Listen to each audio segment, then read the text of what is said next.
Hello, ladies and gentlemen. My name is James Duggan, and I am here with Justin Davis. We're checking out Pillars of Eternity. We just created our character, which is a video in and of itself because it's an extremely deep and complex system. But now we're getting into some gameplay, and we're starting out here with Caravan Master Odima. Yeah. Are we going to pay attention to this dialogue, or are we going to... That is a question I was about to ask you. I think we should kind of... and this is not something you should do when you play the game, but I think we should kind of tear through the dialogue and get into the game actually and demonstrate moving some around of the game systems. So the one thing that surprised me about this game, first of all, is the amount of voice acting. Not everything is voiced, but like way more of the game is than I was expecting. And so, you know, that was a nice surprise that, you know, we can actually listen to what this guy's saying. And it's not right now. just the first encounter you have. There's all throughout the game. Yeah. One of the other things that surprised me was the amount of, I don't even know what you would call it, but just like almost stage direction. So you can see after his dialogue, it says, "At last, the Caravan Master turns to you, frowning as he looks over." Right, which is in a slightly different gradient, so you can kind of differentiate that from the text. That kind of like flavor text or like dialogue or like, you know, he looked grizzled and blah, blah, blah. Like the game is full of that, and that was another thing that sort of surprised me when I started playing. So, you know, I suppose for the sake of this video, let's go ahead and just sort of blast through some of this. But when you're playing, take your time, soak it all in. You only get to play Pillars of Eternity first once. That's true. But that being said, you don't necessarily have to do that. If you just want to hack and slash and get some fat loot and build your party, that's totally an option here. Okay, you know what? So this is a whole dialogue tree, but I'm just going to skip it. Screw you, Odima. No promise. Wop, wop, wop.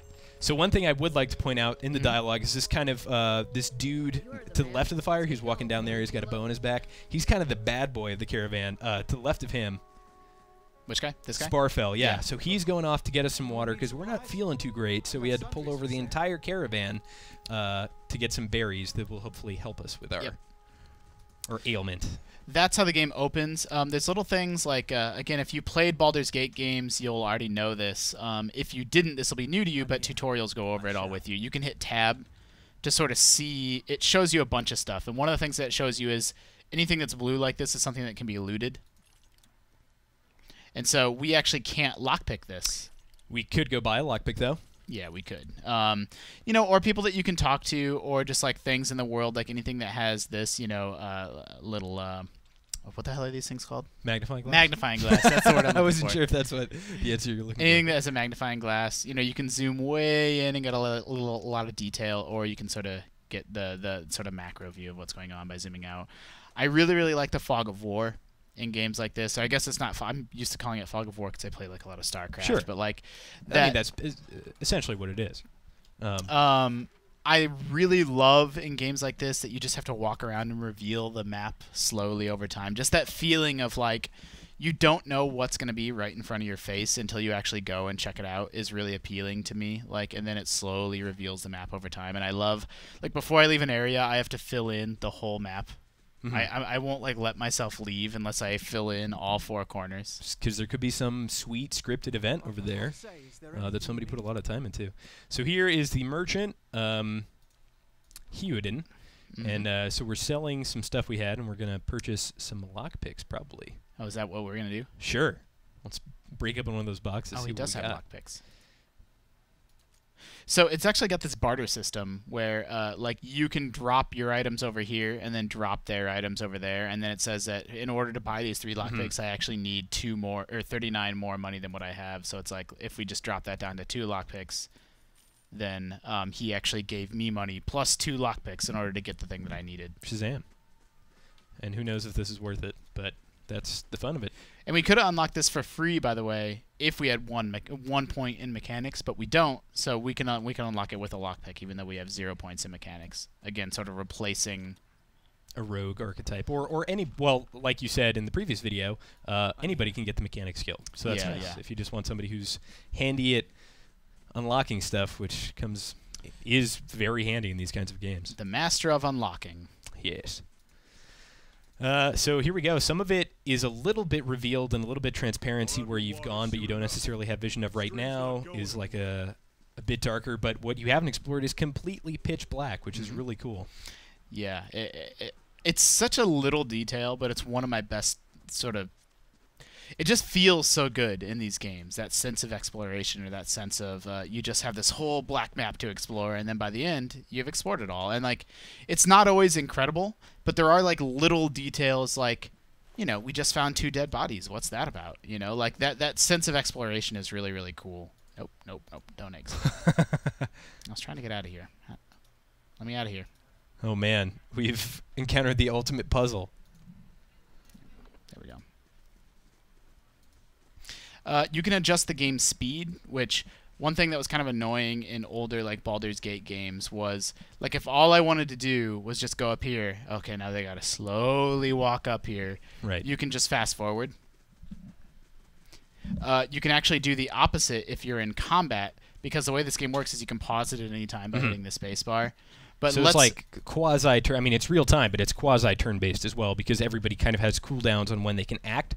So once your characters all have an action, you can kind of hit that space bar, think, slot up some abilities that or movements that you want your party to do, hit space, let it play out, or you can do it all on the fly if you're a pro. And so, like, kind of a nice innovation is that when you're in combat, and we'll actually get combat into a minute. Maybe I'll just show this off then. Well, I mean, I'll just talk about it. When you're in combat, you kind of find yourself pause on pause, pause on pause, pause on pause. And, like, if you're that kind of player, instead they have a slow-mo mode. And so now you can sort of see things unfolding at half speed, and maybe you won't need to, like, pause and unpause quite as often. So they it's also have the option to like, kind of script when you want your pauses. So if one of your characters becomes free to have an action, you can pause there. Yeah, or like I think on by default, and I choose to leave it on, was pause anytime combat starts. Right. So Very it's like handy. the enemies don't get the jump on me, and you know, combat's been happening for like a second and a half without me even realizing it. Am I going the right way? I was only I believe you have to go get the berries first before you but I come thought down. they were I know down what you're here. trying to do down here, though. because I'm half remembering from when I played this before. I thought the berries were down here. Oh, the berries are to the north west Okay. kind of corner. Got it. There may or may not be some kind of beast up there as well. So we'll have to Whoa, see. spooky. Spooky And now dog. the Woot the elf that we made, where in the last video, if you watch, I just sort of ran through character creation. I was only half paying attention to my stats, so hopefully he just doesn't get That was stomped. funny because we spent a solid amount of time creating a moon godlike wizard, and then to demonstrate some of the male character creation, we just went back and hit next 20 times. But that's where we ended up playing, so here we are. We shouldn't stray too far. Okay, so now it's telling you about the combat that we just sort of brought up. Was Whoop. that cow? Oh my goodness! It's a young wolf, and I always feel guilty killing any kind of animal, especially when it's young. So, you know, if you're a novice player or playing on normal, or honestly, for the first several combats, you can probably just get away with, you know, sort of all you need to do is select your party, or you can select them down here and just click on who you want to attack. And there So- are your special abilities down there, correct? Exactly. So, you know, you can just mouse over them and click attack to attack, and then Look boom. at that. We have 2 characters with the same attack. All Yeah. right. It's true. Yeah, maybe we didn't think this through. Or each character does have abilities. You can switch weapons. We can say, hey, you know, next chance you get, use your knockdown ability on this wolf. Knock that wolf onto his ass and light him on fire. Yeah, I mean, you can't go wrong with that. I like to, well, maybe not quite this big, but, you know, I always do expand. Combat. so Oh yeah, that's very nice to kind of see what's been going down. Who's pulling their weight? Who's not? Metrics are very important. You don't earn combat XP in this game. That's another sort of controversial choice that they made. Their argument was, you know, they want the world to sort of feel dangerous, and they don't want people to just be able to grind their way past, you know, a challenging boss fight. They want it to remain challenging. So instead, you get XP for things like completing quests, exploring areas. Which may require you to have combat, but combat directly in and of itself does not reward you with experience, which it can also incentivize some stealth play, or if you're a stealth player, not punished for skipping fights. So Yes. they're compromised. Exactly right. If you want to be a stealth player, you're not punished for not completing Barry should be combat. up there in the upper left-hand corner now. The what? Is it random? I don't think it's random, is it? They should be right by that cow corpse, I thought. Oh, I already got the berries. Oh, good. Okay, good. Yeah. So what I was going to say is we did earn a little bit of XP for fighting that wolf, and the reason why is you have like a bestiary, and as we defeat more wolves, more and more of this will fill in. You know, Oh, so that's the- very interesting. The lore reason being, okay, you understand more about what wolves are So and what all their stats wolves are. are level 5 and have might of 11? Well, I guess that Maybe. part I don't know about the level 5. That's Okay. a little bit weird. So once we've defeated enough wolves, we'll stop getting XP for them. But you do get XP for the first, like, however many you fight. And so that's like a nice middle ground between, the people that were mad that combat didn't give XP, and the people, sort of their perspective of they don't want people to be able to just overlevel everything. Right. So if you'll recall that, what was his name? Farkas or something? Some dude who had a... Oh, wait, are we not? Was I supposed to go talk to this guy? Oh, maybe. Again, I'm only half paying attention. We're both expecting something to be down there in Yeah, I that. thought he was right here. I'll figure it out. What were you going to say? Well, I thought your companion was like, oh, did that dude get the water for us? And then we're supposed to go check down here, I thought? Am I totally crazy? Hey, you know what we should do? Let's What? check our quest journal. Oh, man. What's that? Collect some spring berries. Oh, I thought I did pick up the berries. I was sure that I grabbed them. Maybe I didn't. Well, let's run back up there and we can double time it. So that's Yeah, a nice thing. If this we were Baldur's Gate, you'd be spending 5 minutes getting up there. But Yeah, it's super true. this is going to sound weird that I'm about to complain about this feature, Lay but it on me. every single moment I get, I go to super speed mode. And You'd so it maybe takes a little bit of like the romance out of the world for me because I'm just like, Just I don't know. zipping all over the place. Yeah. You leave the speed mode on all the time. I actually want to. I know we're skipping dialogue just to sort of show off some gameplay, but I like that. So we had a huge amount of control over our character and the character creator, but then it doesn't all happen there. Like more of it happens in the start of the game. Like you're answering something about your character right now. So you say, "That's right, royal blood runs through my veins." Now you get to choose why you're even here to begin with. And like that comes into play later in the game. So it's Really? like you're making a decision about yourself. My family was ousted from power. Some are still held captive. So it's like it's your character's motivation. I picked someone tried to poison me. That's very interesting. And so more character creation is happening sort of after the game's started, I guess. We can pick something different this way. Or you can just shirk your duty. Say, I don't want to rule. And boop, boop. Why are you here? Yeah. Tell me about. All right, I'm getting out of Yeah. here. Exactly. You actually Stay a learn while, more listen. about. I don't want to spoil anything, but everything in this game is multi-layered, and even this woman that could have been like a throwaway tutorial companion, NPC. There's interesting stuff with her. I'm pretty sure we need some water. I thought it said go back and talk to Camp. Again, I was Oh, only did it? half paying attention.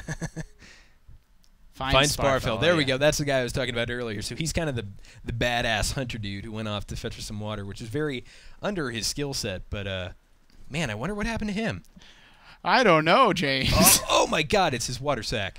Oh, so here are some of the in-game cinematics, I guess you could say. They're accompanied by text. It's a beautiful drawing. Sometimes it goes into an animation, but I absolutely love this because it just feels so rich and appropriate to the game's atmosphere. I really like them too. It sort of makes you feel like you're inside a fantasy book, almost more than playing a video game. Eventually, some of these, I think this one just has sort of, there's no branching paths. But if we listen, we can hear Sparfell having some labored breathing, and it says there he's normally very composed and kind of deft, but he's staggering out, and he got shot with an arrow in the back. Oh my God!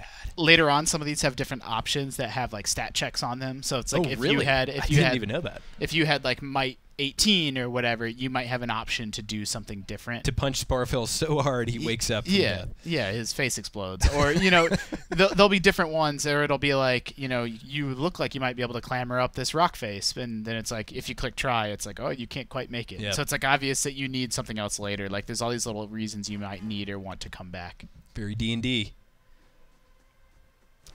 Yeah. It reminds me of like... So again, we're in combat now. We got Game's ambushed. paused because we just went into combat. So now we Exactly. kind of get to assign who attacks who. You can have both. Should they both attack gang one. up on one guy? Yeah, get that guy by the bridge. Screw that guy. Since we are two fighters... Just keep him chain CC'd. Is there diminishing returns in this game? Is that may be a slightly advanced question? Oh yeah, man, that is awesome! You're Yeah. just lighting him on fire, knocking him in the ground, kicking the He just got rocked. crap out of him. All the classes are relatively balanced, but in the very early game, certainly fighters or anybody like that are gonna have an easier time until you get like a full party. Like Wizards are incredibly powerful. With the Chanter, I kind of like said something to like buff our attacks or something by 5%, and then at that point, the girl had already like decapitated somebody, so it was kind of like, oh, okay. Yeah, exactly. I mean, certain classes are just made for one-on-one combat more than others, including the fighter. So, it is what it is.